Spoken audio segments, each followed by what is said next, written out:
Pemirsa, jaringan telekomunikasi terdampak pasca gempa yang mengguncang Provinsi Sulawesi Barat. Ya, pemirsa, saat ini sudah bergabung bersama kami Menteri Komunikasi dan Informatika, yaitu ada Pak Joni G. Plate. Selamat sore, Pak Joni. Selamat sore Tisa, selamat sore Andro. Baik, Pak Joni, gempa di Sulawesi Barat ini kan membuat aliran PLN mati, telekomunikasi juga terganggu. Lantas bagaimana laporan jaringan kerusakan komunikasi saat ini, Pak Joni? Kan sangat vital sebetulnya. Betul, yang pertama tentu Tisa, Andro ya. Saya tentu bersedih dan sangat berduka ya, dan menyatakan kedukaan khususnya kepada korban-korban fatal meninggal dunia, dan berharap semoga korban-korban luka itu bisa mendapat pelayanan kesehatan medis yang cepat. Dari sisi telekomunikasi, ya, Kementerian Kominfo melalui BLU Bakti langsung mendeploy peralatan untuk mendukung pemulihan telekomunikasi di wilayah terdampak gempa Majene dan sekitarnya. Kami Kominfo telah mengirim VSAT, yaitu stasiun penerima sinyal portable dari satelit, ya, dan telepon-telepon satelit itu sudah dikirim dalam perjalanan ke sana untuk memperkuat telekomunikasi dan jaringan telekomunikasi yang ada di sana. Yang kedua, Balai Monitoring Kominfo juga terdampak, gedungnya rusak, tetapi peralatan-peralatan radio monitoring masih bisa berfungsi dengan baik untuk menjaga dan memonitor frekuensi radio di wilayah Sulawesi Barat. Nah, operator seluler, network dan jaringan coverage terbesar di sana adalah Telkom Group. Ya.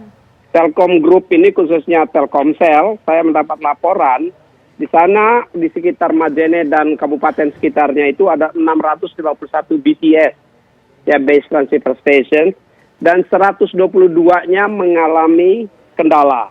Ya. Secara umum, walaupun ada kendala, ya secara umum alat produksi itu masih aman. Tetapi karena jaringan listrik PLN-nya terganggu, maka power supply-nya terganggu. Saya disampaikan pagi-pagi tadi, pagi bangun langsung disampaikan, langsung berkomunikasi, dan standby genset itu disiapkan untuk memulihkan kembali layanan telekomunikasi. Secara bertahap itu sudah dilakukan, ya, untuk menjaga agar BTS itu berfungsi dengan baik. Nah, saat ini sedang dicek jaringan fiber optik networknya, itu sedang diinvestigasi sejauh mana dampaknya, karena ini penting sekali untuk transmisi data. Ya.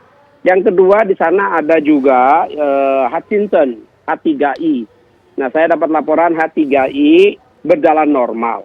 Jadi secara umum terjadi gangguan telekomunikasi, tetapi pemulihannya secara bertahap dan cepat itu dilakukan, sekaligus didukung dengan deployment dari Kominfo melalui BLU Bakti untuk membantu memperkuat telekomunikasi di lokasi bencana.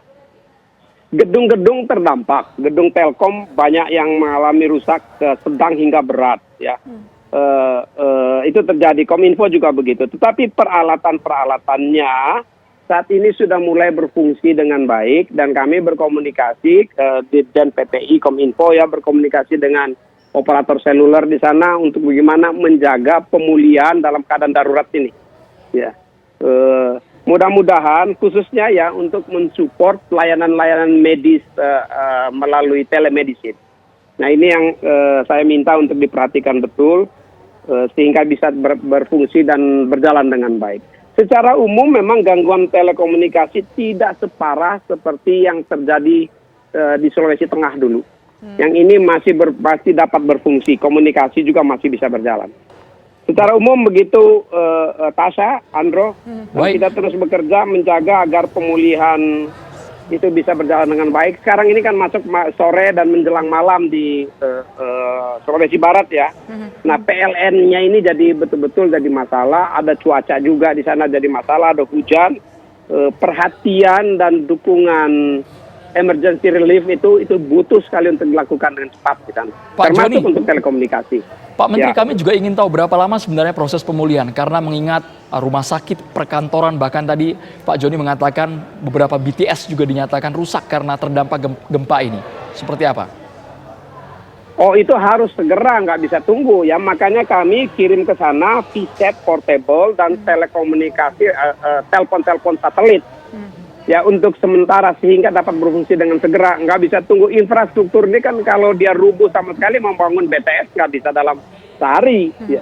Tetapi sejauh ini yang saya harapkan 122 yang tidak berfungsi dari 651 BTS yang ada, itu mudah-mudahan penyebabnya power supply saja. Kalau power supply dipasang genset backup di situ, langsung bisa jalan.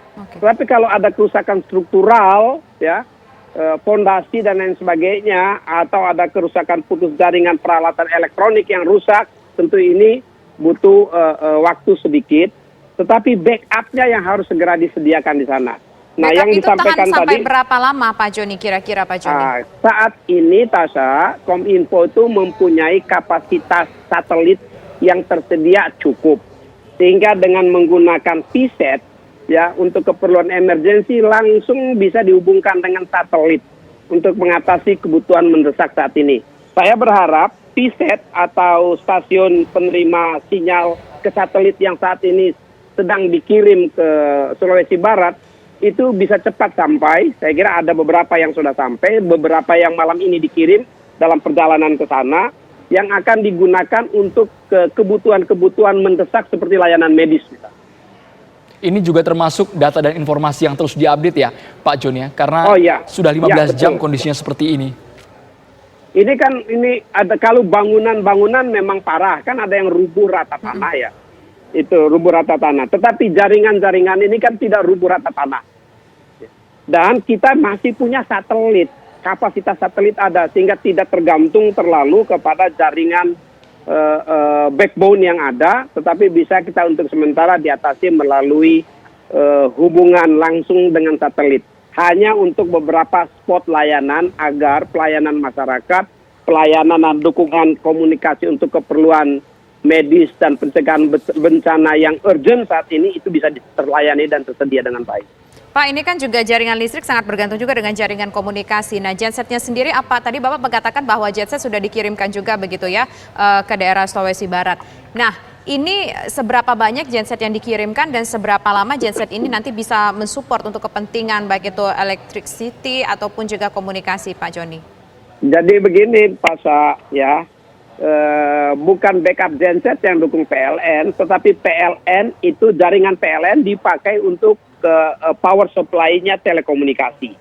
Karena power supply-nya PLN-nya itu terganggu, ya maka untuk mengganti PLN di sana sudah ada standby genset. Standby gensetnya inilah yang dihidupkan. Persoalannya standby genset itu harus menggunakan bahan bakar. Saya juga cek tadi bagaimana kesiapan bahan bakar. Kesiapan bahan bakarnya ada, ya, tetapi jangan sampai terganggu. Begitu ada supply bahan bakar, maka standby genset akan terus berfungsi. Ini tidak seperti banjir. Kalau banjir, kita nggak bisa kasih standby genset karena takut korsleting. Tapi kalau ini kan tidak banjir, jadi bisa digunakan standby genset. Hanya untuk keperluan telekomunikasi, bukan untuk keperluan listrik masyarakat. Baik, kalau listrik untuk masyarakat itu harus dari PLN. Berarti dipastikan bahwa jaringan Telkomsel sempat down, namun sekarang sudah normal kembali ya Pak Menteri ya? Sudah mulai berfungsi normal kembali. Tidak saja Telkomsel, tapi juga ada Hutchinson, H3i, dan didukung juga dengan backup telekomunikasi oleh BLU Bakti Kominfo. Oke, baik. Terima kasih Pak Joni Plate selaku Menkominfo atas waktunya sudah berbincang bersama kami di program Kabar Petang. Selamat sore.